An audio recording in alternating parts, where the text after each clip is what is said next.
Making videos can be fun and easy, but making good videos takes a little more effort. There's a lot to keep track of: lighting, sound, continuity, exposure, and more, each as important as the last. But camera equipment is expensive, so what's a simple, free way to improve your projects? Shot composition.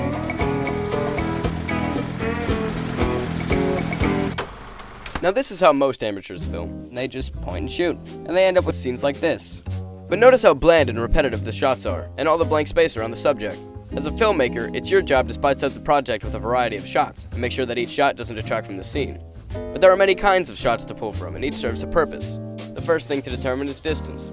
There's the extreme wide shot, which can serve as an establishing shot for the location. It doesn't even have to contain the subject. The very wide shot does basically the same thing, but contains the subject to really place them in the environment for the audience. In the regular wide shot, the entire subject is in the screen. Its purpose varies based on the audience's interpretation, but one good purpose is showcasing the scenery, should it be important to the scene. The mid shot shows a portion of the subject, usually the torso up. This can be used to place focus on what the subject is saying or doing without seeming too serious or close, as well as showing what they're doing with their hands without cutting it off. The medium close-up is great for forcing the audience to focus on what the character is saying without being uncomfortably close, while the close-up makes the character's lines more serious or impactful by forcing the audience to focus closer on the subject and not on distractions, and shows more emotion. And the extreme close-up can show even more emotion or more intense focus on the subject. Another thing you have to worry about is the subject of your shots. The cut-in shot shows another part of the subjects, like the hands, which can highlight an important object in the story or scene, while the cutaway shows something else, which can be used to simulate a change in focus or a distraction, as well as giving important story information happening outside of an exchange. For two subjects in the same shot, you can use a two-shot, or more, where multiple subjects are framed, usually in a mid-shot. Or you can use the over-the-shoulder shot to show two people in a face-to-face exchange. Just remember that the subject is the character, not the shoulder. Lastly, POV, or point of view shots, show things from a character's perspective.